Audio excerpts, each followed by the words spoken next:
ধন্যবাদ জানাই এবং বিশেষভাবে ধন্যবাদ জানাই আমাকে এখানে এসে কিছু কথা বলবার সুযোগ দেওয়ার জন্য, এবং সেই সাথে বিশেষভাবে কৃতজ্ঞতা জ্ঞাপন করছি ঢাকা বিশ্ববিদ্যালয় সিরাত মাহফিল 2024 বাস্তবায়ন কমিটির প্রতি, যারা আমাকে এখানে দাঁড়াবার সুযোগ করে দিয়েছেন।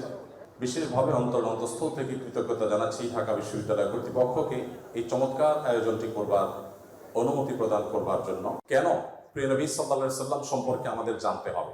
মুসলিম অমুসলিম যে কোনো মানুষ যদি তিনি সত্যি সত্যানুসন্ধানী হয়ে থাকেন, আমার মনে হয় তার জীবনে একবার হলেও মুহাম্মদ সাল্লাল্লাহু আলাইহি সাল্লামের জীবনী পাঠ করে দেখা উচিত।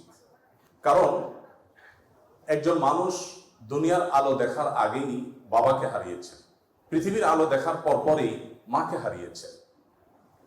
বাবা এবং মা দুজনকে মানুষ যখন একেবারে শৈশবের শুরুতে হারিয়ে ফেলেন, ঠিক এরকম পরিস্থিতিতে একটা শিশুর জীবনের সামনের দিনগুলো কত কঠিন হয় সেটা বলার অপেক্ষা রাখেন। প্রিয় নবী সাল্লাল্লাহু আলাইহি সাল্লামের জীবনে দুঃখ এবং কষ্ট এখানে শেষ হয়নি, বরং শুরু হয়েছে। কৈশোরে যেতে না যেতেই তার সবচেয়ে বড় অবলম্বন, তার সবচেয়ে বড় আশ্রয়দাতা দাদা আব্দুল মুত্তালিবের ছায়াও তিনি হারিয়েছেন। এবং তিনি সামান্য একটু যখন সমাজে মাথা উঁচু করে দাঁড়াচ্ছিলেন, ততক্ষণে তার বহু চ্যালেঞ্জ সামনে চলে এসেছে। আর ঠিক সেই সময়টাতে তাকে ঘর থেকে যিনি সর্বাত্মক সহযোগিতা করছেন, ভেতর থেকে যিনি তাকে অনুপ্রেরণা দিচ্ছিলেন, তার সেই সহধর্মিণী খাদিজা রাদিয়াল্লাহু তাআলা আনহা, আর বাহির থেকে যিনি তাকে আশ্রয় দিচ্ছিলেন, সহযোগিতা করছিলেন, তার একমাত্র অবলম্বন ছিলেন, পায়ের তলের মাটি ছিলেন সেই চাচা আবু তালেব। ঠিক একই সময় আল্লাহ রাব্বুল আলামিন এই দুটি ছায়াকেও তার মাথার উপর থেকে সরিয়ে দিলেন। এরপর শুরু হলো মক্কার চিরচেনা মানুষগুলোর অচেনা আচরণ, তাদের সেই দুঃসহ নির্যাতন, জুলুম, এই সবগুলোকে পাশ কাটিয়ে তিনি আপন মিশনকে বাস্তবায়নের লক্ষ্যে এগিয়ে যেতে লাগলেন। যখন মক্কাতে আর থাকতে পারছিলেন না, আল্লাহর নির্দেশে হিজরত করলেন মদিনায় গিয়ে। সেখানে একটু শান্তিতে বসবাস করবেন সেই সুযোগটাও তাকে দেয়া হয়নি। তাকে সেখানে চাপিয়ে দেওয়া হয়েছে বদর, উহুদ, খন্দক, একের পর এক যুদ্ধ, বিগ্রহ, আগ্রাসন, জুলুম, নিষ্পেষণ। একটি একটি করে বাধা পেরিয়ে তিনি মাত্র মদিনায় হিজরতের পর 10 বছরের মধ্যে গোটা পৃথিবীর মোড় পরিবর্তন করে তার মিশনকে সাকসেসের সর্বোচ্চ শিখরে পৌঁছে তারপর দুনিয়া থেকে চলে গেলেন। একজন মানুষ যার পৃথিবীর আলো দেখার আগে থেকেই বিপদ মাথার উপর ছিল, পৃথিবীতে আসার পর পদে পদে একটা পর একটা পায়ের তলের মাটিগুলো সরে যেতে লাগলো। মৃত্যুর আগ মুহূর্ত পর্যন্ত যার বিরুদ্ধে এত ষড়যন্ত্র, এত বাধা, এত বিপত্তি, এত সংকট, এত কিছুর পরও মাত্র 10 বছরে গোটা পৃথিবীর মোড়কে পরিবর্তন করে পৃথিবীর নতুন ইতিহাস রচনা করে যে মহানায়ক চলে গেলেন, যে মহামানব চলে গেলেন। আপনি অন্য ধর্মাবলম্বী মানুষ হলেও আপনি সত্যানুসন্ধানের দৃষ্টির কারণে শুধুমাত্র এই লোকটি সম্পর্কে আপনার জানা প্রয়োজন, যে মানুষটির সামগ্রিক জীবনে একটি জায়গা পাওয়া যায় না যে জায়গাটি দেখে বলা যায় যে এখানে তিনি একটি ভুল সিদ্ধান্ত গ্রহণ করে সরি বলতে বাধ্য হয়েছে। আপনাদের কারো জানা আছে? তার জীবনে যারাই লিখেছেন তাদের কেউ কিন্তু এরকম কোনো জায়গা বের করতে পারেননি যে 63 বছরের জীবনে 63 সেকেন্ডের জন্য এমন কোন সিদ্ধান্ত গ্রহণ করেছেন যার জন্য তাকে প্রায়শ্চিত্ত করতে হয়েছে। কে সে মানুষ? কি ছিল তার জীবনীতি? কিভাবে সম্ভব? আমরা তো আমাদের জীবনকে পরিবর্তন করবার জন্য, আমাদের ফ্যামিলির অর্থনৈতিক অবস্থাকে শুধুমাত্র পরিবর্তন করবার জন্য 30-40 বছরের কেরিয়ার অনেক সময় যথেষ্ট হয় না। সেখানে একজন মানুষ একটি পরিবার নয়, একটি দেশ নয়, একটি পৃথিবীর পরিপূর্ণ মোড়কে পরিবর্তন করে পৃথিবীর পুরো যে টার্নিং পয়েন্ট, সেই টার্নিং পয়েন্ট সৃষ্টি করে জাহান্নামমুখী পৃথিবীকে জান্নাতমুখিতার দিকে যিনি নিয়ে এসেছেন মাত্র 10 বছরের প্রচেষ্টায়, শত সহস্র বাধা সত্ত্বেও সে মানুষটিকে, সে সফল মানুষটিকে এত বাধার পাহাড় ডিঙ্গিয়ে কিভাবে তিনি সাফল্যের চূড়ান্ত শিখরে পৌঁছেছেন, তাকে জানা বোধ হয় আমাদের বিবেকের দাবি। তাকে জানা বোধ হয় আমাদের নিজেদের প্রয়োজনে, আমাদের সাফল্যের প্রয়োজনে। আল্লাহ তাআলা আমাদের সবাইকে তাকে বারবার তার জীবনীকে পুনর্পাঠ করার তৌফিক দান করুন।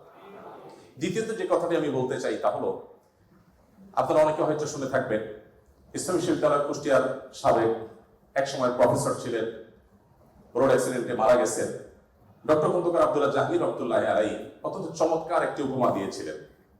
স্যার বলেছেন যে মোবাইল ফোন যেরকম দুই রকম, একটাকে আমরা সহজে বোঝার জন্য বাটন ফোন বলি, আরেকটা হলো স্মার্টফোন। স্যার বলেছেন যত প্রাণী আল্লাহ তাআলা সৃষ্টি করেছেন, এই সব প্রাণী, মানুষ সহ অন্য সমস্ত প্রাণীকে দুই ভাগে ভাগ করা হয়েছে। মানুষ ছাড়া যত প্রাণী আছে তারা সবাই হলেন বাটন ফোনের মতো। বাটন ফোনে যে ক্যালকুলেটর দেওয়া আছে ওইটাই ফিক্সড, সেখানে অন্য কোনো ক্যালকুলেটর আপনি চাইলেও ঢোকাতে পারবেন না। সেখানে যে প্রোগ্রাম দেওয়া হয়েছে, নতুন কোনো প্রোগ্রাম সেখানে ইনস্টল করার কোনো সুযোগ নেই। কিন্তু একটা স্মার্টফোনে আপনাকে শুধুমাত্র বেসিক বিষয়গুলো দেওয়া থাকে। আপনি কোন ক্যালকুলেটরটা নামাবেন সেটা প্লে স্টোরে, অ্যাপ স্টোরে গিয়ে আপনি চয়েস করতে পারেন। আপনি সেখানে কোন ব্রাউজারটা নামাবেন সেটাও আপনি চয়েস করতে পারেন। আপনি সেখানে কোন অ্যাপটা নামাবেন সেটা আপনি চয়েস করতে পারেন। আল্লাহ তাআলা মানুষকে সৃষ্টি করেছেন অনেকটা এই স্মার্টফোনের মতো করে। অর্থাৎ মানুষের ভেতরে তিনি কোনটা ইনস্টল করবেন, ভালো কিছু ইনস্টল করবেন, খারাপ কিছু ইনস্টল করবেন, এই ব্যাপারে আল্লাহ তাআলা মানুষকে স্বাধীনতা দিয়ে রেখেছেন। আর মানুষ যেহেতু কাউকে না কাউকে অনুসরণ করে এবং তার ভেতরে যদি কিছু না কিছু ইনস্টল করতেই হয়, এই প্রয়োজনে একজন মানুষ মুহাম্মদ সাল্লাল্লাহু আলাইহি সাল্লামকে পাঠ করা, তাকে জানা তার জীবনে গুরুত্বপূর্ণ। কারণ তিনি তার আল্লাহর দেওয়া ব্রেইনে, মেধায়, তার ভেতরে তিনি মুহাম্মদ সাল্লাল্লাহু আলাইহি সাল্লামের আদর্শকে ইনস্টল করবেন কিনা এই সিদ্ধান্তটা নেওয়ার জন্য তাকে জানা প্রয়োজন। গোটা পৃথিবীতে যত মানুষ এখন ইসলামে এসেছেন, কিয়ামত পর্যন্ত হয়তো যত মানুষ ইসলামে আসবেন, তাদের সবার উপর অ্যানালাইসিস করলে তারা কি কারণে ইসলামে এসেছেন, অন্তত বিগত দিনে যারা ইসলামে এসেছেন তাদেরটা যদি অ্যানালাইসিস করা হয় তাহলে দেখা যাবে, আমি অন্তত আমার অভিজ্ঞতার আলোকে বলতে পারি, যত মানুষ ইসলাম গ্রহণ করেছেন, ইসলাম এসেছেন, আমি প্রত্যেককে নতুন মুসলিম হয়েছেন তাদেরকে জিজ্ঞাসা করার চেষ্টা করেছি কোন কারণে আপনি ইসলামে এসেছেন। কারণ আমরা মুসলমানরা তো আমাদের আচার আচরণ, আমাদের কাজ কারবার দিয়ে আপনাদেরকে অভিভূত করে ইসলামের সৌন্দর্য আমাদের কর্মকাণ্ডের মাধ্যমে ফুটিয়ে তুলেছি, এমনটি ঘটার কথা নয়। তাহলে কি কারণে আপনি ইসলামে এসেছেন?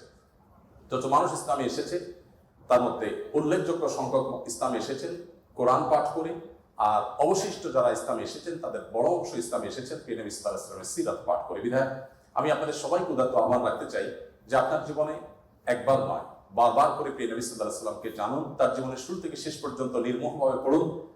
আমি নিশ্চিত করে বলতে পারি যে এটি আপনাকে প্রশান্তির চরম শেখরে পৌঁছে দিবে, আপনার ঈমানের মিটারকে অনেক বেশি উপরে তুলে দিবে। আল্লাহ তাআলা আমাদের সবাইকে সেই তৌফিক দান করুন। সম্মানিত উপস্থিতি, প্রিয় নবী সাল্লাল্লাহু আলাইহি সাল্লামের জীবনের বিভিন্ন দিক নিয়ে আপনারা আলোচনা শুনেছেন। আমি খুব সংক্ষেপে প্রিয় নবী সাল্লাল্লাহু আলাইহি সাল্লাম কিভাবে দুর্বলদের আশ্রয় কেন্দ্র ছিলেন সে বিষয়ে কিছু কথা আলোচনা করতে চাই। প্রিয় নবী সাল্লাল্লাহু আলাইহি সাল্লাম সবসময় দুর্বলদেরকে আগলে রাখার চেষ্টা করতেন, দুর্বলদের পক্ষে কথা বলতেন। আজ 2024-এর যেই সময়টাতে আমরা দাঁড়িয়ে কথা বলছি, আজকের পৃথিবীতে দুর্বলদের পক্ষে কথা বলাটা ফ্যাশনে পরিণত হয়েছে। আপনারা জানেন, দুর্বল মানুষদেরকে নিয়ে কেউ কাজ করলে সমাজে তাকে হিরো মনে করা হয়। আজকের এই সমাজে দুর্বলদের নিয়ে কাজ করলে তাদেরকে নিয়ে মানুষ অনেক গর্ব করে। এটা গর্বের একটা ব্যাপার যে কেউ দুর্বলদেরকে নিয়ে কাজ করছে। আমরা সুন্নাহ ফাউন্ডেশন থেকে অসহায় দুস্থদের জন্য কাজ করছি। আপনারা অনেকে আমাদেরকে সেজন্য মোবারকবাদ জানাচ্ছেন, শুভেচ্ছা জানাচ্ছেন, আমাদেরকে প্রেরণা দিচ্ছেন, ধন্যবাদ আপনাদের প্রতি। কিন্তু আমি যেটি বলতে চাচ্ছি যে আজ থেকে ঠিক ১৫০০ বছর আগের পৃথিবীতে যদি আমরা ফিরে যাই তাহলে আমরা লক্ষ্য করলে দেখতে পাবো সেই পৃথিবীতে দুর্বলদের পক্ষে কথা বলাটা ফ্যাশন তো দূরের কথা, সবচেয়ে বড় চ্যালেঞ্জের বিষয় ছিল। আজকের এই অনুকূল পৃথিবীতে দাঁড়িয়ে আপনি দাসের অধিকার, আপনি শ্রমিকের অধিকার, আপনি নারীর অধিকার, আপনি অন্য ধর্মাবলম্বী সংখ্যালঘুদের অধিকার নিয়ে কথা বলতে পারেন। এই কথা বলাটা অনেক নিরাপদ, অনেক ফ্লেক্সিবল পরিবেশ আপনি দেখেন। কিন্তু মুহাম্মদ সাল্লাল্লাহু আলাইহি সাল্লাম যখন দুর্বলদের পক্ষে কথা বলেছেন, তখন পৃথিবীতে দুর্বলদের পক্ষে কথা বলাটা সহজ কাজ ছিল না, এটা লাইফ রিস্কের ব্যাপার ছিল, কিন্তু সে কাজটা তিনি করেছেন। সম্মানিত উপস্থিতি, প্রিয় নবী সাল্লাল্লাহু আলাইহি সাল্লাম তিনি দুর্বলদের পক্ষে যে কথা বলেছেন, সেটা আজ আমরা অনেকে যে দুর্বলদের পক্ষে কথা বলি নানা পার্থিব উদ্দেশ্যে, তার সেই দুর্বলদের পক্ষাবলম্বনটা পার্থিব কোনো উদ্দেশ্যে ছিল না। আমরা অনেকে আজ দুর্বলদের পক্ষে কথা বলি কোন সংস্থার কোন প্রজেক্ট পাওয়ার জন্য। আমরা অনেকে দুর্বলদের পক্ষে কথা বলি কোন প্রজেক্ট পেয়েছি সেই টাকা হালাল করবার জন্য। আমরা অনেকে দুর্বলদের পক্ষে কথা বলি সোশ্যাল মিডিয়াতে প্রচুর লাইক কমেন্ট পাওয়া যাবে সেজন্য। আমরা অনেকে দুর্বলদের পক্ষে কথা বলি এর পেছনে আমাদের পার্থিব কোনো স্বার্থ আছে সেই কারণে। মুহাম্মদ সাল্লাল্লাহু আলাইহি সাল্লাম সেই ব্যক্তি ছিলেন যিনি দুর্বলদের পক্ষে কথা বলেছেন প্রচন্ড প্রতিকূল পরিবেশে। তার সেই কথার বিপরীতে তাকে থ্যাঙ্কস বলার মতো পৃথিবীতে কোনো মানুষ ছিল না তখন। মুহাম্মদ সাল্লাল্লাহু আলাইহি সাল্লাম দুর্বলদের পক্ষে কি বলেছেন এটা নিয়ে ঘন্টাকে ঘন্টা কথা বললেও, কি করেছেন তাদের জন্য ঘন্টাকে ঘন্টা আলোচনা করলেও শেষ হবে না। কিন্তু সময় খুবই সংক্ষিপ্ত, আমি এই জন্য মোটা দাগে মূল কথাগুলোতে চলে যেতে চাই। সর্বপ্রথম যেটি বলতে চাই, প্রিয় নবী সাল্লাল্লাহু আলাইহি সাল্লামের আবু দাউদ, তিরমিজি এবং নাসাই বর্ণিত এই হাদিস থেকে আমরা জানতে পারি, তিনি বলেছেন, তোমরা তোমাদের যে সমস্ত দুর্বল মানুষরা আছে সেই সমস্ত দুর্বল মানুষদের ব্যাপারে আমার কাছে তালাশ করবে, খোঁজ খবর নিবে, তাদের জন্য কোনো কিছুর প্রয়োজন হলে আমাকে বলবে। কেন? কারণ তোমরা জানো যে তোমাদের আল্লাহ তাআলার তরফ থেকে যে রিজিক প্রাপ্ত হও, ফাইন্নামা তুরজাকুন ওয়া তুনসারুনা বিদুআফাইকুম, তোমাদের যারা দুর্বল আছে সে দুর্বল এবং অসহায় মানুষগুলোর উসিলায়, তাদের কারণে আল্লাহ তাআলা তোমাদেরকে যুদ্ধ বিগ্রহে শত্রুর বিপক্ষে জয় দিয়ে থাকেন, সেগুলো তাদের কারণে দেন। আবার একইভাবে তোমাদের যে রিজিক আল্লাহ তাআলা দিয়ে থাকেন, এই রিজিকটা তোমাদের মধ্যে থাকা যে দুর্বল মানুষগুলো আছে তাদের কারণে আল্লাহ তাআলা দিয়ে থাকেন। সম্মানিত উপস্থিতি, এই হাদিসের মাধ্যমে নবী সাল্লাল্লাহু আলাইহি সাল্লাম বোঝাতে চেয়েছেন তার আশেপাশে দুর্বল মানুষেরাই বেশি থাকে। আপনারা জানেন বেলাল, আম্মার, সুহেব, আরো যে সমস্ত সাহাবী ছিলেন, সালমান ফারসি রাদিয়াল্লাহু তাআলা আনহু সহ, এই সমস্ত অসহায় মানুষগুলো একাধারে বহিরাগত, বাহির থেকে আসা। আরবের মানুষরা বাহিরের মানুষদেরকে মানুষ মনে করতে কুণ্ঠাবোধ করে অনেকে, বা বেশিরভাগ। সেই সময়ের বাস্তবতা ছিল অনেকটা সেরকম। নবী করিম সাল্লাল্লাহু আলাইহি সাল্লাম সেই পরিস্থিতিতে বাহির থেকে আসা সালমান ফারসি শুধু তার পরামর্শে গোটা মদিনার চতুর্পাশে পরীক্ষা খনন করা সেই কষ্টসাধ্য কাজ শুরু করে দিয়েছিলেন। তিনি বেলাল রাদিয়াল্লাহু তাআলার মতো একজন নিগ্রো, ইথিওপিয়ান এবং বাহির থেকে আসা কৃতদাস ছিলেন, সেই মানুষটিকে নবী সাল্লাল্লাহু আলাইহি সাল্লাম মুয়াজ্জিন বানিয়েছেন। আজ আমাদের সমাজে মুয়াজ্জিন মানে খুব সাদামাটা একটা পদ, তখন মুয়াজ্জিন ছিলেন নবী করিম সাল্লাল্লাহু আলাইহি সাল্লামের পর সবচেয়ে মসজিদের মধ্যে থাকা সম্মানজনক পদ। নবী করিম সাল্লাল্লাহু আলাইহি সাল্লাম এভাবে দুর্বল সাহাবীদেরকে যে আগলে রাখতেন, দুর্বল সাহাবীদের মধ্যে তিনি থাকতেন এমন ভাবে যে আজ নেতারা যদি অন্যদের সাথে চলে, নেতা কে এটা পরিচয় দেওয়ার প্রয়োজন হয় না। কোন পাওয়ারফুল ব্যক্তি, কোন নেতা, তিনি যদি তার অনুসারীদেরকে সাথে নিয়ে অনুসারীদের বেষ্টিত হয়ে হাঁটেন, তো তাকে চেনার জন্য কারো জিজ্ঞেস করতে হবে না। আমাদের প্রিয় নবী সাল্লাল্লাহু আলাইহি সাল্লাম তিনি যখন সাহাবীদের মধ্যে বসা থাকতেন, তখন বাহির থেকে আসা মানুষরা জিজ্ঞেস করতে হতো, মান ফিকুম মুহাম্মদ, তোমাদের মধ্যে মুহাম্মদ লোকটা কে? আপনি চিন্তা করুন, তার বসার মোড়টা এমন ছিল যে অন্য 10 জন সাধারণ সাহাবীর মধ্যে তিনি নিজেকে মিশিয়ে ফেলতেন।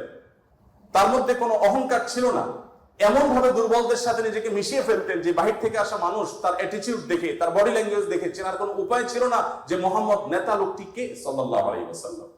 সম্মানিত উপস্থিতি, ঠিক একইভাবে আমরা জানি নবী করিম সাল্লাল্লাহু আলাইহি ওয়াসাল্লাম কারা জান্নাতবাসী, জান্নাতি লোকদের মার্কা কি, সেটা বলতে গিয়ে বলেছেন যে আলা আখবিরুকুম বিআহলিল জান্নাহ, তোমাদেরকে কি আমি বলে দিব না যে তোমাদের মধ্যে বিচরণকারী মানুষদের মধ্যে কারা কারা জান্নাতি, জান্নাতি হিসাবে তোমরা কাদেরকে সুধারণা করতে পারো, তাদের আলামত কি, যে আলামত দেখে তুমি অনুমান করবে, আন্দাজ করবে লোকটা জান্নাতি। নবী করিম সাল্লাল্লাহু আলাইহি ওয়াসাল্লাম এরপর নিজে জবাব দিয়ে বলেছেন, কুল্লু দাঈফিন মুতাদাঈফ, যে সমস্ত মানুষগুলো দুর্বল, বিনয়ী, নিরীহ, এই মানুষগুলো জান্নাতি। অর্থাৎ যদি তাদের ঈমান অন্য সব বিষয়গুলো ঠিকঠাক থাকে, পাশাপাশি তিনি যদি নিরীহ গোছের হন, বিনয়ী হন, বিনম্র হন, তিনি যদি খুব বেশি অহংকারী, অনেক বেশি রূঢ় স্বভাবের না হন, তাহলে এই মানুষগুলো জান্নাতি হওয়ার এটি একটি বড় লক্ষণ। এখানে নবী করিম সাল্লাল্লাহু আলাইহি ওয়াসাল্লাম দুর্বলতাকে জান্নাতি হওয়ার বা বিনয়কে জান্নাতি হওয়ার লক্ষণ হিসেবে উল্লেখ করেছেন। এখান থেকে বোঝা যায় দুর্বলদের অবস্থান তার কাছে কেমন ছিল। আমরা নবী সাল্লাল্লাহু আলাইহি ওয়াসাল্লামের যে দুর্বলদের প্রতি তার যে ভালোবাসা, তাদের অধিকার আদায়ের প্রচেষ্টা, তাদেরকে সমাজে তাদের যথাযথ অধিকার ফিরিয়ে দেওয়ার প্রচেষ্টা, সে সম্পর্কে যদি আমরা কয়েকটা উপমা দিতে চাই, আমরা একজন করে বলতে চাই। নারীদের ব্যাপারে বলতে চাই, আপনারা জানেন নবী সাল্লাল্লাহু আলাইহি ওয়াসাল্লাম যে সমাজে এসেছেন, সেই সমাজে নারী হিসেবে জন্মগ্রহণ করাটা এটা একটা অপরাধ ছিল। জীবন্ত কন্যাকে নিজের বাবা নিজের হাতে পুঁতে ফেলত শুধুমাত্র কন্যা হওয়ার কারণে। আল্লাহ কোরআনে বলেছেন, ওয়া ইযা বুশিরা আহাদুহুম বিল উনসা যাল্লা ওয়াজহুহু মুসওয়াদ্দান ওয়া হুয়া কাযীব, কারণ কন্যা সন্তান হয়েছে এই সংবাদটা তাকে দেয়া হলে তার মুখটা কালো হয়ে যেত। এরকম ভয়ঙ্কর এক বাস্তবতার মধ্যে নবী সাল্লাল্লাহু আলাইহি ওয়াসাল্লাম এসেছেন। আমি আবারও বলছি, আজকের সমাজে নারী অধিকার নিয়ে কথা বলা এটা অনেক সহজ। নারী অধিকার নিয়ে কথা বলা মানুষগুলো জন্মেরও বহু বছর আগে নবী সাল্লাল্লাহু আলাইহি ওয়াসাল্লাম শুধু নারী অধিকার নিয়ে কথা বলেন নাই, জীবন্ত কবরস্থ করা হতো যেখানে কন্যা সন্তানকে, সেই জায়গা থেকে তুলে নারীকে সবচেয়ে সম্মানের সর্বোচ্চ আসনে বসিয়ে তারপর তিনি দুনিয়া থেকে গেছে। নবী সাল্লাল্লাহু আলাইহি ওয়াসাল্লাম নারীদের জন্য কি করেছেন? কোরআনে আল্লাহ তাআলা বলেছেন, ওয়াশিরুহুন্না বিল মারুফ, হে পুরুষেরা তোমরা তোমাদের স্ত্রীদের সাথে যথাযথভাবে সুন্দরতম উপায়ে তাদের সাথে বসবাস করো, তোমাদের জীবন অতিবাহিত করো, সংসার করো ভালোভাবে, খারাপভাবে তাদের সাথে তোমরা সংসার করবে না, সতর্ক করেছেন। কোরআনে কারিমে একটি সূরা আছে, আপনারা জানেন, সূরার নাম হলো সূরাতুন নিসা, অর্থাৎ নারীগণের সূরা।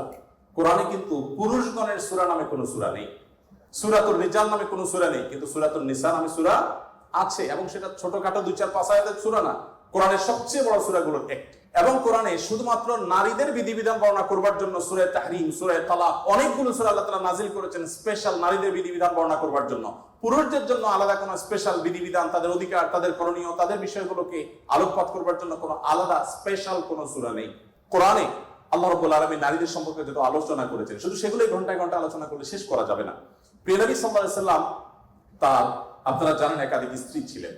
একাধিক স্ত্রী থাকলে দাম্পত্য জীবনে টুকটাক মনোমালিন্য হয়, তার ক্ষেত্রেও হয়েছে। তিনি কখনো কোন নারীর গায়ে আঘাত করেননি, কোন নারীকে কখনো প্রহার করেননি, তার জীবনে একটি বারের জন্য সেই ঘটনা ঘটেনি।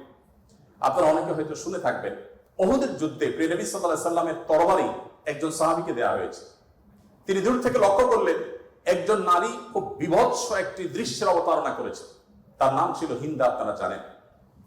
তিনি নবী করিম সাল্লাল্লাহু আলাইহি সাল্লামের প্রিয় চাচার লাশ কেটে কলিজা বের করে চাবাচ্ছে, এরকম নির্মম এবং পাশবিক অত্যন্ত ভয়ঙ্কর একটি চিত্র ওই সাহাবী দেখতে পেয়ে নবী সাল্লাল্লাহু আলাইহি সাল্লামের তরবারি তার হাতে, তিনি দৌড়ে দূর থেকে আফসা আফসা দেখছেন, কাছাকাছি গেলেন, কাছাকাছি গিয়ে দেখতে পেলেন, দূর থেকে তিনি বুঝতে পারেন না যে ইনি ভদ্রলোক না ভদ্র মহিলা।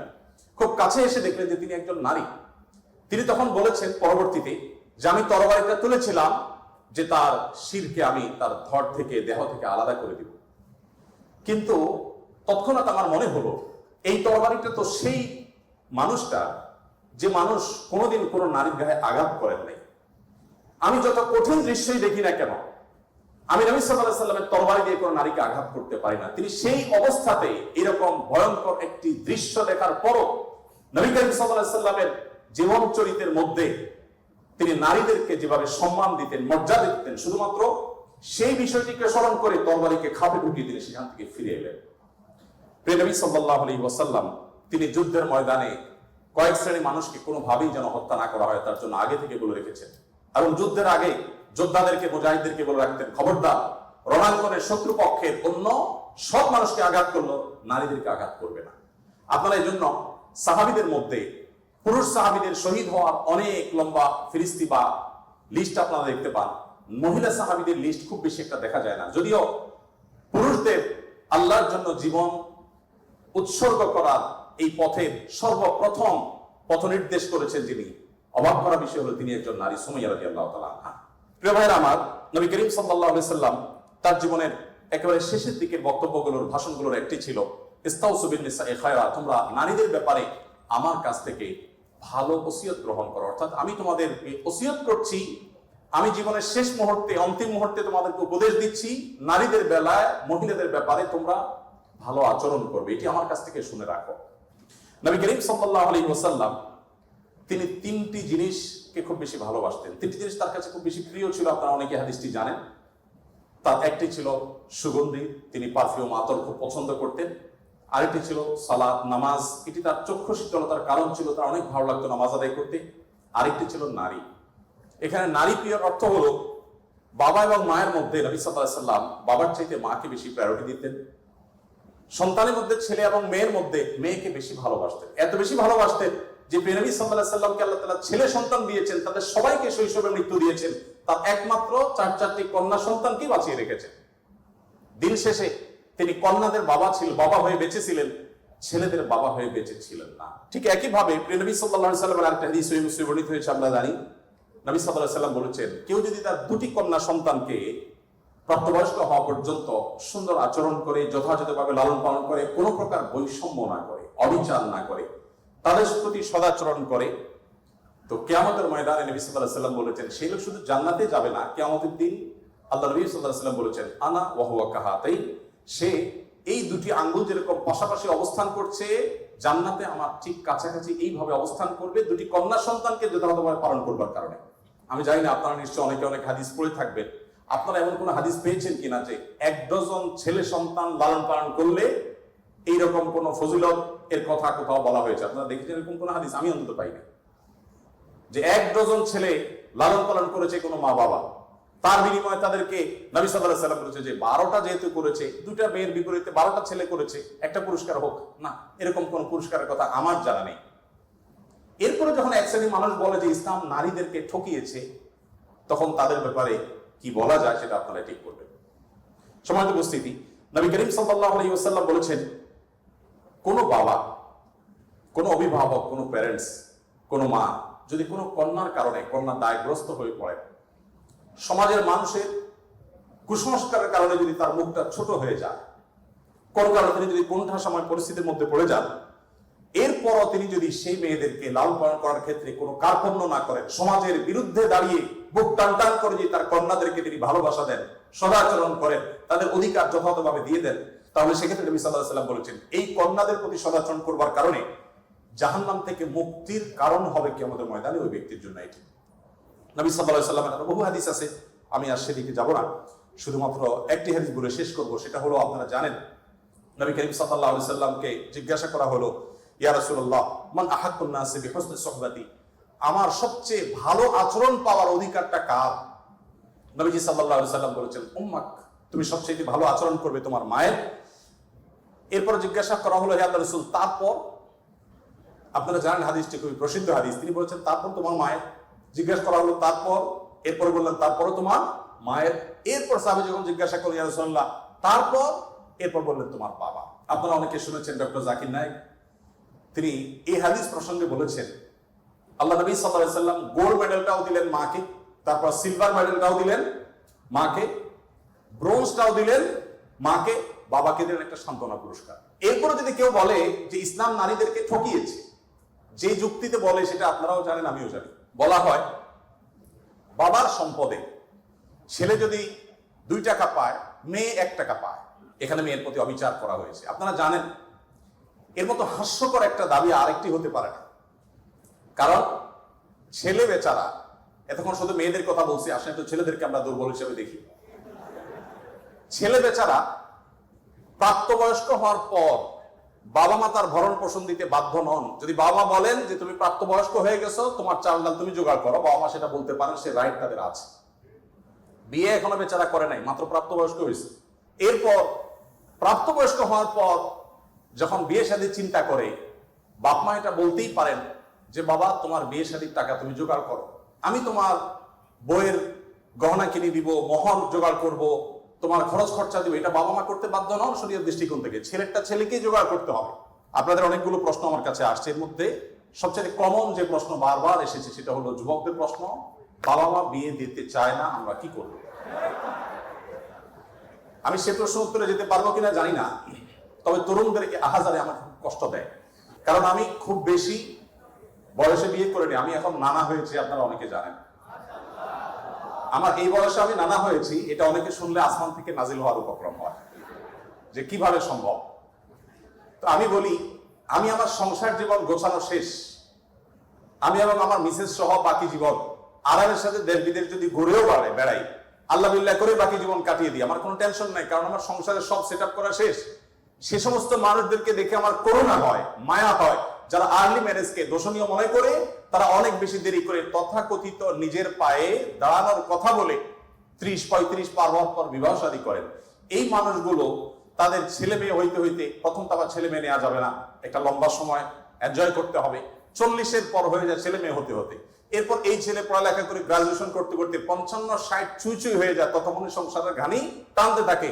আল্লাহ না করুন ছেলেটা যদি অমানুষ হয়, এই বেচারা বৃদ্ধ বয়সে আর যাওয়ার কোনো উপায় নাই। আবার সন্তান তো 1টা বা 2টা বেশি নেওয়া যাবে না, তাহলে তার দুঃখের কোনো শেষ আছে?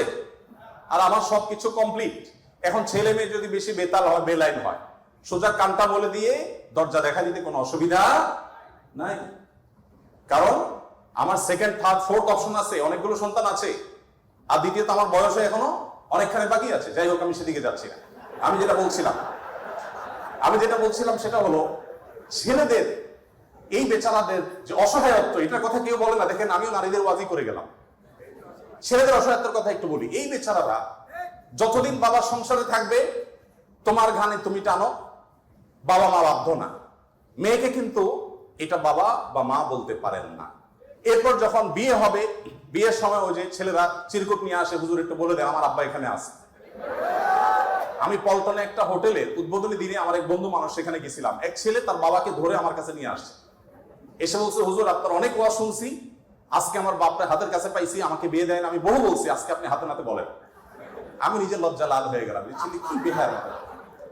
যাই হোক, তো এই বেচারারা বিয়ে করতে যাবে, বাপ বলে যে কি করো তুমি, বিয়ে করবে মানে টাকা কামাই করো।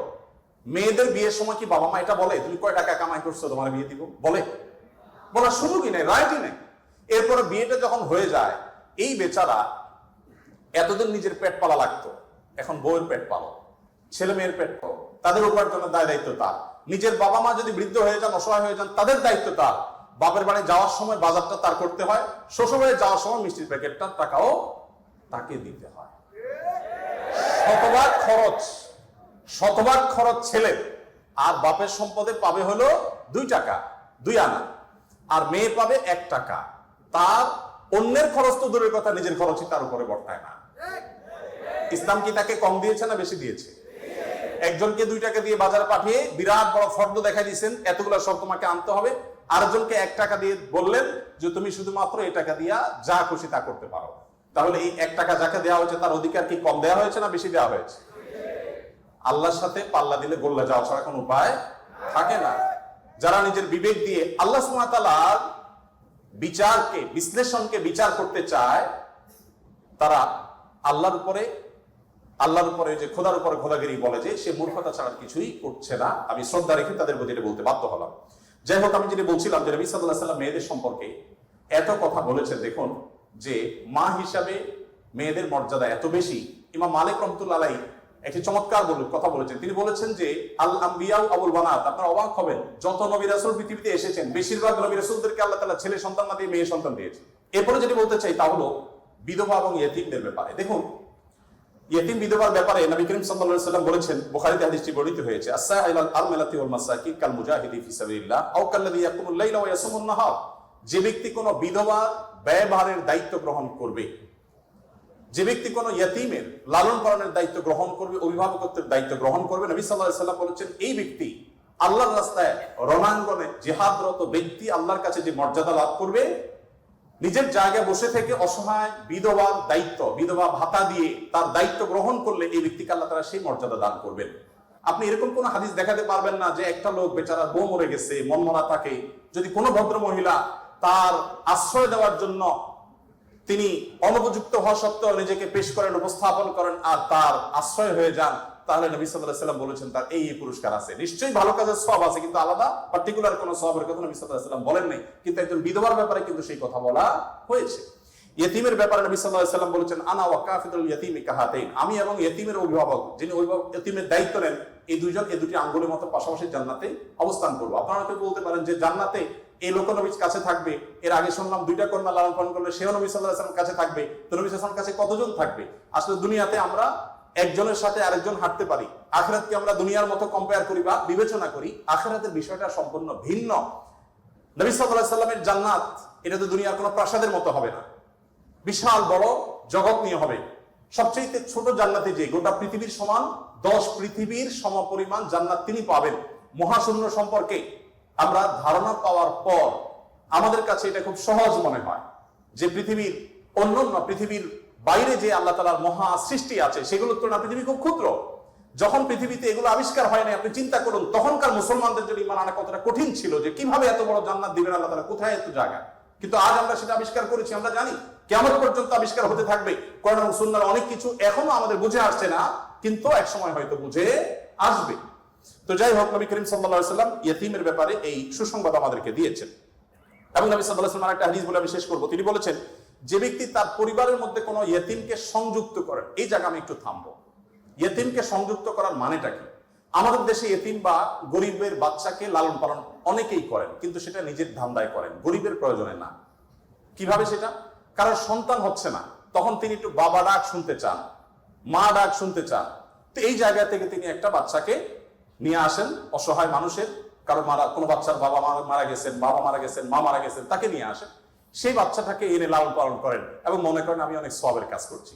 আপনি অবশ্যই সওয়াবের কাজ করছেন না যদি আপনার উদ্দেশ্য হয় আপনার যে মা ডাক শোনা, বাবা ডাক শোনা সেটা, আর যদি আপনার উদ্দেশ্য হয় যে না আমি তাকে লালন পালন করতে চাই, সে তার মায়ের কাছেই থাকুক, আমি তার ভরণ পোষণ দিব, তার পড়াশোনার খরচ চালাবো, তার অভিভাবকত্ব করবো, তাকে আশ্রয় দিব, তাহলে আপনি এই হাদিসের সুসংবাদ পাবেন ইনশাআল্লাহ তাআলা। আপনি যদি নিজে পার্থিব কোনো স্বার্থে তাকে লালন পালন করেন তাহলে এই হাদিসের মর্যাদা আপনি লাভ করবেন না।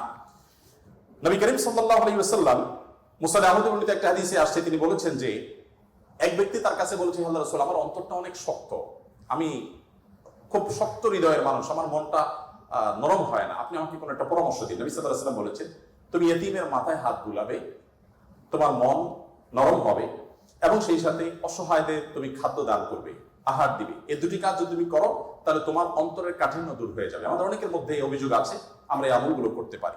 নবী সাল্লাল্লাহু আলাইহি ওয়াসাল্লাম দুর্বলদের মধ্যে যারা দাস দাসী ছিলেন তাদের জন্য কি করেছেন আপনারা অনেকে জানেন। ইসলামের অনেকগুলো গুরুত্বপূর্ণ বিধিবিধান আছে, এর মধ্যে থেকে একটা হলো দাস দাসী মুক্ত করার বিধান। যদি কোনো পুরুষ, কোনো স্বামী যদি তার স্ত্রীকে মায়ের সাথে তুলনা করেন, মায়ের সাথে তুলনা করার একটা পর্যায়ে আছে যেটাকে ইসলামী ফিকহের পরিভাষায় জেহার বলা হয়। রাগে বসে এরকম অনেকে করে থাকেন যে আমার মা যেরকম হারাম তুমি এরকম হারাম, তালাকের মতোই অনেকটা। এই টাইপের কথা যদি কেউ বলেন তার প্রায়শ্চিত্ত হলো তাকে একটি দাস মুক্ত করতে হবে। কেউ যদি ইচ্ছাকৃতভাবে রোজা ভঙ্গ করেন তাহলে তার প্রায়শ্চিত্ত হলো তাকে একটি দাস মুক্ত করতে হবে। কেউ যদি শপথ করে শপথ রক্ষা না করেন, ভঙ্গ করেন, তাহলে তাকে দাস মুক্ত করতে হবে। কেউ যদি কোনো মানুষকে হত্যা করেন, ভুলে হত্যা করেন, তার প্রায়শ্চিত্তগুলোর মধ্যে থেকে একটা হলো তাকে দাস মুক্ত করতে হবে। এভাবে ইসলাম অনেকগুলো ভুলের প্রায়শ্চিত্ত হিসাবে অন্য কোনো অপশনের চাইতে দাস মুক্তিকে প্রায়োরিটি দিয়েছে, গুরুত্ব দিয়েছেন। নবী সাল্লাল্লাহু আলাইহি ওয়াসাল্লাম বারবার বলেছেন, কারণ তিনি চাইতেন মানুষ দাস না থাকুক, মানুষ মুক্ত হয়ে যাক। নবী সাল্লাল্লাহু আলাইহি ওয়াসাল্লাম আজকের পৃথিবীর মতো ফ্যাক্টরি রেভলিউশনের পর মানুষের মুক্তির জন্য বা দাস প্রথার বিরুদ্ধে তিনি কথা বলেছেন এমন না। আমি আগেই বলেছি, আজ পৃথিবীতে বহু দুর্বলদের পক্ষে কথা বলা মানুষ পাবেন, তার সবগুলোই বেশিরভাগই দেখবেন স্বার্থের কারণে। আমরা নিজেরাও দুর্বলদের সহযোগিতা করি। এই যে বন্যা গেল, অনেকেই বন্যার সময় ত্রাণ নিয়ে গেছেন জাস্ট একটা ছবির জন্য, অনেকেই ত্রাণ নিয়ে গেছেন, কষ্ট করেছেন, শুধু তার একটা লাইক দরকার, কিছু লাইক দরকার, কিছু কমেন্ট দরকার, কিছু বাহবা দরকার। তো নবী সাল্লাল্লাহু আলাইহি ওয়াসাল্লাম দাস দাসীদের মুক্তির জন্য কথা বলেছেন সেই সমাজে যখন দাস দাসী ছিল। আজকের যুগে বিএমডব্লিউ মালিক হলে যেরকম গর্বের, দাস দাসী থাকা সেরকম গর্বের। এরকম মূল্যবান অ্যাসেট কোনো বিনিময় ছাড়া মুক্ত করে দেওয়ার জন্য নবী সাল্লাল্লাহু আলাইহি ওয়াসাল্লাম উৎসাহিত করতেন। শুধু তাই নয়, আপনারা জানেন যে নবী করিম সাল্লাল্লাহু আলাইহি ওয়াসাল্লাম বলেছেন কোন দাসকে যদি কেউ মুক্ত করে তাহলে ওই দাসের প্রতিটি অঙ্গকে মুক্ত করার বিনিময়ে যে ব্যক্তি এই কাজটি করলেন, আল্লাহ তাআলা ওই ব্যক্তিকে তার ওই অঙ্গকে জাহান্নাম থেকে মুক্তির পরোয়ানা দান করবেন। নবী সাল্লাল্লাহু আলাইহি ওয়াসাল্লাম আরেকটি হাদিসে আছে, তিনি বলেছেন জীবনের শেষ কথা। নবী সাল্লাল্লাহু আলাইহি ওয়াসাল্লামের জীবনের শেষ কথা কি আমরা জানি, অনেকে জানি, আসসালাতু আসসালাত ওয়া মা মালাকাত আইমানুকুম। অর্থাৎ নবী করিম সাল্লাল্লাহু আলাইহি ওয়াসাল্লামের জীবনের শেষ কথা ছিল তোমরা নামাজের ব্যাপারে দায়িত্বশীল থাকবে, নামাজের ব্যাপারে দায়িত্বশীল থাকবে এবং তোমাদের দাস দাসীদের ব্যাপারে দায়িত্বশীল আচরণ করবে। এটা ছিল তার জীবনের শেষ কথা। একটা মানুষের কাছে দাস দাসীদের অধিকার কত গুরুত্বপূর্ণ হলে, অধীনস্থ মানুষগুলোর অধিকার কত গুরুত্বপূর্ণ হলে জীবনের শেষ কথা এটা বলে চলে যান যে তোমরা তাদের ব্যাপারে খবরদার সদাচরণ করবে, তাদের প্রতি কোনো জুলুম অবিচার করবে না। আপনারা অনেকে আবু মাসউদ আল-আনসারী রাদিয়াল্লাহু তাআলা আনহুর নাম শুনেছেন। আবু মাসউদ আল-আনসারী রাদিয়াল্লাহু তাআলা আনহু তার একজন দাসকে প্রহার করছিলেন, অধীনস্থকে, কাজের লোককে প্রহার করছিলেন। নবী সাল্লাল্লাহু আলাইহি ওয়াসাল্লাম পেছন থেকে বললেন, হে আবু মাসউদ, সাবধান, শুনে রাখো হে আবু মাসউদ, লাল্লাহু আকদার আলাইকা মিনকা আলাই, তুমি এই দাসের প্রতি যতটা পাওয়ার রাখো, হোল্ড করো, আল্লাহ তাআলা তোমার উপর তার চেয়ে বেশি পাওয়ার হোল্ড করেন, মাইন্ড ইট। এই কথা শোনার পর আবু মাসউদ আনসারী রাদিয়াল্লাহু তাআলা আনহু সেই দাসকে মুক্ত করলেন। বলে ইয়া রাসূলুল্লাহ, আমি তাকে মুক্ত করে দিলেন। তখন নবী সাল্লাল্লাহু আলাইহি ওয়াসাল্লাম বলেছেন, যদি তুমি আর তাকে মুক্ত না করতে জাহান্নাম তোমাকে স্পর্শ করতো। আব্দুল্লাহ ইবনে ওমর রাদিয়াল্লাহু তাআলা আনহু বলেছেন, আমি নবী করিম সাল্লাল্লাহু আলাইহি ওয়াসাল্লামকে বলতে শুনেছি, যে ব্যক্তি কোনো দাসের প্রতি জুলুম করবে, তাকে অন্যায়ভাবে প্রহার করবে, তার কাজের লোককে, অধীনস্থ লোককে, তার প্রায়শ্চিত্ত হলো সেই অধীনস্থ লোকটাকে সে মুক্ত করে দিতে হবে, দাস মুক্ত করে দিতে হবে, যেটা সহজ কোনো ব্যাপার ছিল না তখন। বুখারীর একটি বিশ্ববিখ্যাত হাদিস, স্বর্ণের অক্ষরে যেটা টানিয়ে রাখা দরকার আমাদের বাসা বাড়িতে। নবী সাল্লাল্লাহু আলাইহি ওয়াসাল্লাম বলেছেন, ইখওয়ানুকুম খাওয়ালুকুম, তোমাদের ভাই ব্রাদার যারা, তারাই তোমাদের অধীনস্থ কাজের মানুষ। এই মানুষগুলো সম্পর্কে নবী সাল্লাল্লাহু আলাইহি ওয়াসাল্লাম বলেছেন, জাআলাহুল্লাহু তাহতা আইদিকুম, তাদেরকে আল্লাহ তাআলা তোমাদের অধীনস্থ করে দিয়েছেন। এর মধ্যে ইঙ্গিত রয়েছে আল্লাহ চাইলে তোমাকে তার অধীনে করে দিতে পারতেন। অতএব ফামান কানা আখুহু তাহতা ইয়াদি, যে ব্যক্তি তার ভাই তার অধীনে থাকবে, অর্থাৎ কোনো দাস, কোনো দাসী, অথবা যে কোনো কাজের মানুষ, এই হাদিসে দাস দাসীর কথা বলা হয়নি, যে কোনো কাজের লোক, অধীনস্থ মানুষ যদি কারোর অধীনে থাকে, ফালইউতআইনহু মিম্মা ইয়াকুল, তাহলে সে যা খায় একই কোয়ালিটির খাবার যেন তাকে অফার করে, এবং সে যা পোশাক পরে একই কোয়ালিটির পোশাক যেন তাকে পরায়। একটু থামতে চাই এখানে। আপনি একটু কল্পনা করুন, এমন একজন মানুষের, যিনি অনেক পয়সার মালিক, অনেক বড় পদ হোল্ড করেন, তিনি তার ড্রাইভার তার জন্য যখন পোশাক কিনছিলেন, একই সময় তার নিজের পোশাকও কিনছিলেন। একই পোশাক যেটা তার জন্য কিনেছেন, সেম পোশাক ড্রাইভারের সাইজ অনুযায়ী, একই কোয়ালিটির, একই কালারের, একই জিনিস ড্রাইভারের জন্য কিনেছেন। এই দৃশ্যটা কি কল্পনা করা যায়? আজকের বাস্তবতা এটা কি খুব সহজ বিষয় মনে হয়? আমরা তো অনেকে অধীনস্থ মানুষদের পাশে বসে খাবো এটাকেই দোষী বিষয় মনে করি। আমরা কিন্তু নিজেদেরকে সভ্য দাবি করি। আজকের পৃথিবীর মানুষের সভ্যতা যেখানে গিয়ে ঠেকবে, নবী সাল্লাল্লাহু আলাইহি ওয়াসাল্লাম তিনি এবং তার সাহাবা ইকরাম পৃথিবীকে যেই জায়গায় রেখে গেছেন সভ্যতার, সেখানে পর্যন্ত আজকের পৃথিবীর সভ্যতার সর্বোচ্চ শিখরে গিয়ে পৌঁছতে পারবে। নবী করিম সাল্লাল্লাহু আলাইহি ওয়াসাল্লাম তিনি, তাকে একবার জিজ্ঞাসা করা হলো যে, হে আল্লাহর রাসূল, আমাদের যে কাজের লোক আছে, খাদেম আছে, এই লোকগুলো যত ভুল করে কয়বার মাফ করা যায় আপনি একটু বলেন? মানে একটা সীমা আছে তো, কতবার মাফ করা যায়? নবী করিম সাল্লাল্লাহু আলাইহি ওয়াসাল্লাম চুপ থাকলেন। লোকটা আবার একই কথা বললেন, নবী সাল্লাল্লাহু আলাইহি ওয়াসাল্লাম চুপ থাকলেন। তিনি আবার যখন বললেন, নবী করিম সাল্লাল্লাহু আলাইহি ওয়াসাল্লাম বলেছেন, দিনে 70 বার মাফ করবা। এর মানে হলো তুমি নিজেকে নিয়ন্ত্রণহীন করবে না। এই বিষয়ে অবশ্য ওয়াজ করা অনেক সহজ, আমল করা অনেক কঠিন। আল্লাহ তাআলা আমাদেরকে আমলের তৌফিক দান করুন। এভাবে নবী করিম সাল্লাল্লাহু আলাইহি ওয়াসাল্লাম দুর্বলদের পক্ষে, দুর্বলদের অধিকার আদায়ের জন্য অনেক কথা বলেছেন। সেই সময় যখন দুর্বলদের পক্ষে কথা বলা আজকের মতো ফ্যাশনের বিষয় ছিল না। আজ যারা অধিকারের কথা বলে, তাদের জন্মেরও হাজারো বছর আগে প্রিয় নবী সাল্লাল্লাহু আলাইহি ওয়াসাল্লাম এই মানুষগুলোর অধিকার আদায় করে উন্নতির চরম শিখরে রেখে গেছেন। পৃথিবী আবার তাদেরকে অবনমন করেছে, আর সেজন্য আমাদেরকে কথা বলতে হচ্ছে। সম্মানিত উপস্থিতি, নবী করিম সাল্লাল্লাহু আলাইহি ওয়াসাল্লাম তিনি অন্য ধর্মাবলম্বীদের অধিকার নিয়ে যত কথা বলেছেন, অনেক লম্বা কথা বলতে হবে, আমার হাতে একেবারে সময় নেই।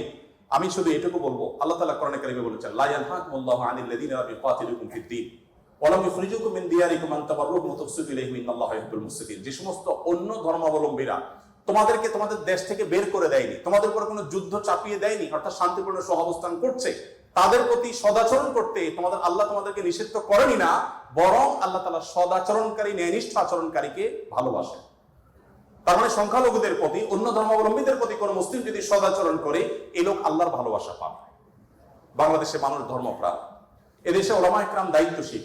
এই জন্য আমি প্রায় বলি, আমাদের আশেপাশে অন্য যে কোনো দেশের সংখ্যালঘুদের চাইতে আমাদের দেশের সংখ্যালঘুরা আলহামদুলিল্লাহ অনেক ভালো আছে, সেজন্য আমরা অনেক হ্যাপি এবং সুখী। আমরা চাই তারা আরো ভালো থাকুক। আমাদের আশেপাশে বিভিন্ন দেশে বহু ধর্মীয় দাঙ্গা হয়েছে, শত শত মানুষ মারা গেছে।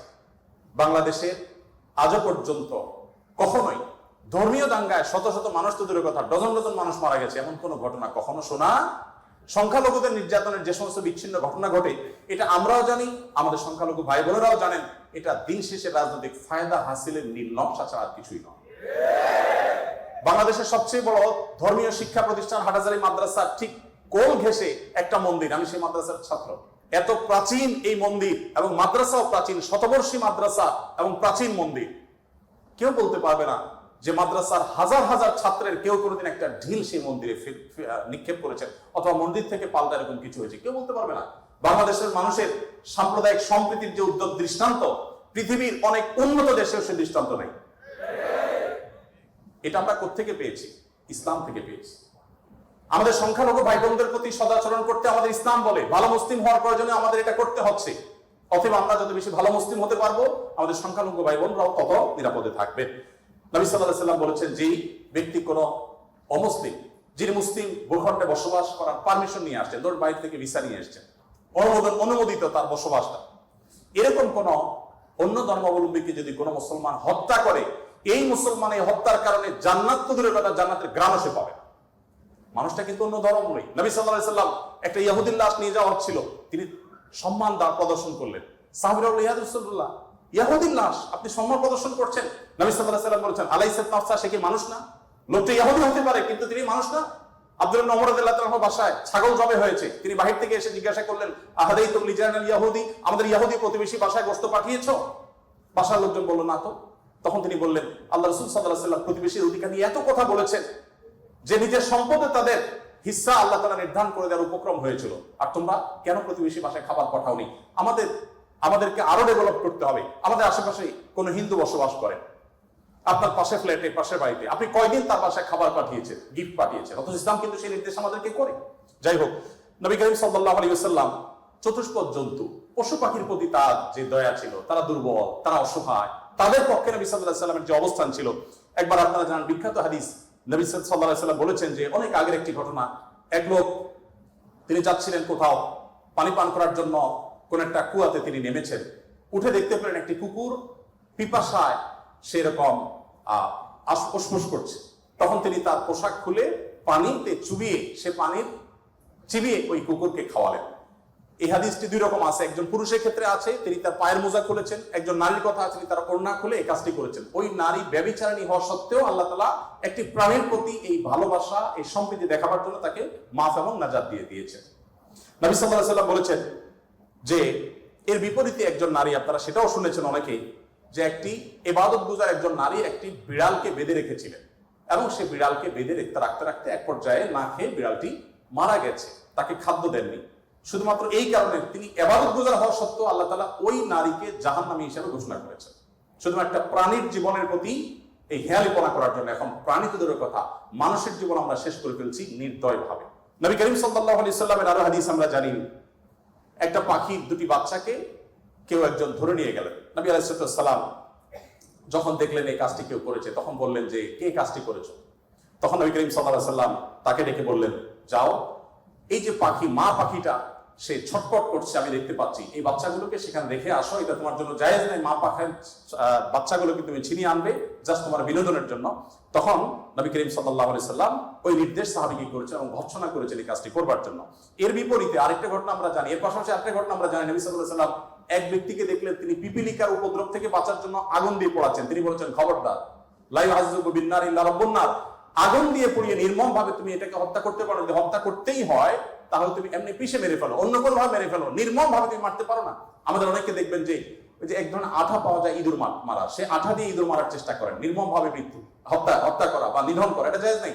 সে আপনাকে উপদ্রব করে, আপনি হত্যা করতে পারেন, কিন্তু নির্মম ভাবে হত্যা করবা বা হত্যাকে আপনি এনজয় করবেন, এই অধিকার আপনাকে ইসলাম দেয়নি। নবী করিম সাল্লাল্লাহু আলাইহি ওয়াসাল্লাম তার সাহাবী আব্দুল্লাহ ইবনে সাঈদ ইবনে জুবাইর বলেছেন যে সাহাবী আব্দুল্লাহ ইবনে ওমর রাদিয়াল্লাহু তাআলা আনহু একবার যাচ্ছিলেন, দেখলেন যে কুরাইশের কিছু যুবক কিছু পাখিকে বেঁধে রেখে তীর নিক্ষেপ করছিলেন হাত সই করার জন্য, এবং ওই পাখিগুলোর যে মালিক তাকে বলেছেন যেটা লাগবে না মিস হবে, ওই তীরটা তোমার, বিনিময়ে তুমি তীর পেয়ে যাবে, আর লাগলে তো পাখি মারা যাবে। এটা জাস্ট মজা করছিল তারা। দেখেন আল্লাহ নবী সাল্লাল্লাহু আলাইহি ওয়াসাল্লাম সাহাবী আব্দুল্লাহ ইবনে ওমর যখন এসেছেন, জাস্ট তাকে দেখেছে, দেখার সাথে সাথে দৌড়ে পালিয়ে গেছে তারা, ওই যুবকরা, কারণ জানেন যে নবী সাল্লাল্লাহু আলাইহি ওয়াসাল্লাম সাহাবী কোন প্রাণীর প্রতি নির্মমতাকে সহ্য করবেন না, চলে গেছে তারা। তখন এবার আব্দুল্লাহ ইবনে ওমর রাদিয়াল্লাহু তাআলা আনহু বলেছেন, আল্লাহ লানত এবং অভিশাপ নাজিল হয় ওই মানুষগুলোর প্রতি যারা কোন প্রাণীকে এরকম বিনোদনের জন্য জাস্ট তীর মেরে, গুলি মেরে বিভিন্ন ভাবে লক্ষ্যবস্তু তাদেরকে বানায়। নবী করিম সাল্লাল্লাহু আলাইহি ওয়াসাল্লামের জীবনের বহু ঘটনা আছে, আমরা বলে শেষ করতে পারবো না, আমি একেবারে শেষের দিকে চলে আসছি। একবার নবী করিম সাল্লাল্লাহু আলাইহি ওয়াসাল্লাম একটি ওট দেখতে পেলেন, খুব ক্ষীণকায়, জীর্ণশীর্ণ, দুর্বল, এবং তার চোখে পানি। নবী সাল্লাল্লাহু আলাইহি ওয়াসাল্লাম তার শরীরের উপরে খুব আলতো করে হাত বুলিয়ে দিলেন। তখন সেই ওটের আচরণ দেখে বর্ণনাকারী সাহাবী বলছেন, মনে হচ্ছিল সে অনেকটা প্রশান্ত অনুভব করেছে। তখন তিনি ওটের মালিককে ডেকে বললেন যে এই ওটকে তুমি কেন ভালো করে খাবার দাবার দাও না, তার ব্যাপারে তুমি আল্লাহকে কেন ভয় করো? নবী সাল্লাল্লাহু আলাইহি ওয়াসাল্লাম তাকে সতর্ক করলেন। ঠিক একই ভাবে নবী সাল্লাল্লাহু আলাইহি ওয়াসাল্লাম ঐতিহাসিক একটি হাদিস সহিহ মুসলিমে তিনি বলেছেন, ইন্নাল্লাহা কাতাবাল ইহসানা আলা কুল্লি শাই ফাইদা কাতালতুম ফাহসিনুল কিতলা ওয়া ইযা যাবাহতুম ফাহসিনুজ যিবহা। যদি কেউ কোন প্রাণীকে জবাই করতে হয়, জবাই করে খেতে হয়, আল্লাহ তার জন্য হালাল করেছেন, সেও যেন নির্মম ভাবে জবাই না করে। এই জন্য ছুরি যেন ভালো করে ধার দিয়ে নেয়, যাতে করে পশুর প্রতি নির্মমতা করতে করতে ধীরে ধীরে তাকে যেন হত্যা করতে না হয়। এমনকি কোনো মানুষকে যদি মৃত্যুদণ্ড দিতে হয়, তাকেও যেন নির্মম ভাবে হত্যা না করা হয়। প্রয়োজনে তাকে যদি মৃত্যুদণ্ড দিতে হয়, এমনকি রণাঙ্গনে যদি শত্রুপক্ষ হয়, নির্মম ভাবে তার অঙ্গ প্রত্যঙ্গ কেটে টুকরা টুকরা করবেন, এই নির্মমতা করার অনুমতি ইসলাম আপনাকে দেয়নি। আপনাকে মানুষ হতে বলেছে ইসলাম। নবী সাল্লাল্লাহু আলাইহি ওয়াসাল্লাম এক ব্যক্তিকে দেখলেন যে তিনি তার কোন একটা পশু জবাই করার জন্য শুয়েছেন, শুয়ে তারপরে সেই পশু ছুরি ধার দিচ্ছেন। একদিক থেকে শুয়েছেন, হয়তো পা দিয়ে ধরে রেখেছেন, আর অপর দিক থেকে হাত দিয়ে তিনি ছুরি ধার দিচ্ছিলেন। নবী সাল্লাল্লাহু আলাইহি ওয়াসাল্লাম বলেছেন যে আতুরিদু আন তুমিতাহা মাউতা, তুমি কি চাও এই প্রাণীটাকে কয়েকবার হত্যা করতে? কেন তুমি আগে ছুরি ধার দিয়ে আনো নাই? নবী করিম সাল্লাল্লাহু আলাইহি ওয়াসাল্লাম একটি গাধার পাশ দিয়ে যাচ্ছিলেন, দেখতে পেলেন যে গাধাটার উপরে কেউ ছেক দিয়েছে, কোন লোহা টোহাতে দাগ দিয়ে ছেক দিয়েছে, ক্ষত বিক্ষত হয়েছে। নবী সাল্লাল্লাহু আলাইহি ওয়াসাল্লাম বলেছেন লাআনাল্লাহু আল্লাযী ওয়াসামা, যে ব্যক্তি গাধাটাকে ছেক দিয়েছে, আল্লাহর লানত, আল্লাহর রহমত থেকে সে বঞ্চিত হয়ে অভিশাপ তার উপরে নাজিল হবে।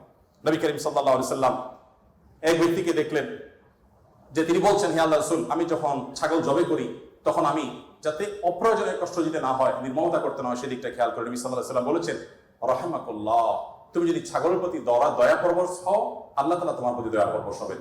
ভাইরা আমার, এমনকি তৃণ লতা গাছপালা এগুলো প্রয়োজন ছাড়া যদি কেউ কাটে, নবী সাল্লাল্লাহু আলাইহি ওয়াসাল্লাম বলেছেন ওই ব্যক্তির মাথায় আল্লাহ তাআলা জাহান্নামের আগুন নিক্ষেপ করেন। প্রয়োজন ছাড়া যদি বৃক্ষ নিধন করে কেউ, আমি যদি সারাদিন সারারাত বলি, হয়তো নবী সাল্লাল্লাহু আলাইহি ওয়াসাল্লাম দুর্বলদের অধিকার আদায়ের জন্য কি করেছেন, শুধু কথা বলেননি, কি করেছেন সেগুলো বলে হয়তো শেষ করা যাবে না। আজকে যে জায়গায় আমি দাঁড়িয়ে কথা বলছি, এই বিশ্ববিদ্যালয় সহ বহু বিশ্ববিদ্যালয়, বিশেষ করে পাবলিক বিশ্ববিদ্যালয়গুলো, যেগুলো মেধাবীদের, দেশের সবচেয়ে বড় বড় ভালো মেধাবীদের সবচেয়ে বড় বিচরণ ক্ষেত্র, এই জায়গা থেকে আমাদের আনন্দের ওখানে অনেক ইতিহাস যেমন রচিত হয়েছে, দুই একটি দুঃখের এবং বেদনার ঘটনা এখানে ঘটতো। তার মধ্যে থেকে একটি হলো র্যাগিং এর ঘটনা।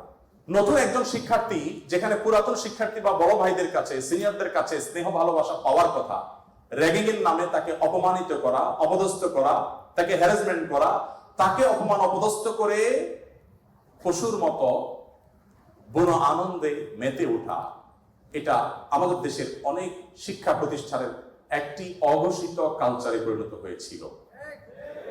আমরা আশা করব এই পশুত্ব, এই নির্মমতা, এটা আমাদের দেশে আর কোনো শিক্ষা প্রতিষ্ঠানে কোনোদিন ফিরে আসবে না। আমরা সবাই যদি দায়িত্বশীল হই, আমরা সবাই যদি মানুষ হই, ভালো মুসলমান হতে হলে ভালো মানুষ আমাদেরকে হতে হবে। আমরা যদি ভালো মানুষ হই, তাহলে আমাদের দ্বারা এরকম ঘটনা কখনো ঘটতে পারে না। একজন মানুষের কষ্ট কারণ আনন্দের কারণ হতে পারে না। নবী করিম সাল্লাল্লাহু আলাইহি ওয়াসাল্লাম বলেছেন, যে ব্যক্তি কোনো ছোটদের প্রতি স্নেহ করে না, ভালোবাসে না, সে আমার উম্মত না। ছোট এবং জুনিয়রদের প্রতি যদি স্নেহ মমতা না থাকে, ভালোবাসা না থাকে, সে আর যা হোক নবী করিম সাল্লাল্লাহু আলাইহি ওয়াসাল্লামের উম্মত হিসাবে পরিচিতি পাবে না। অতএব র্যাগিং এর এই অপসংস্কৃতিকে ঝেঁটিয়ে শিক্ষা প্রতিষ্ঠানগুলো থেকে বিদায় করতে হবে আপনাদেরকে।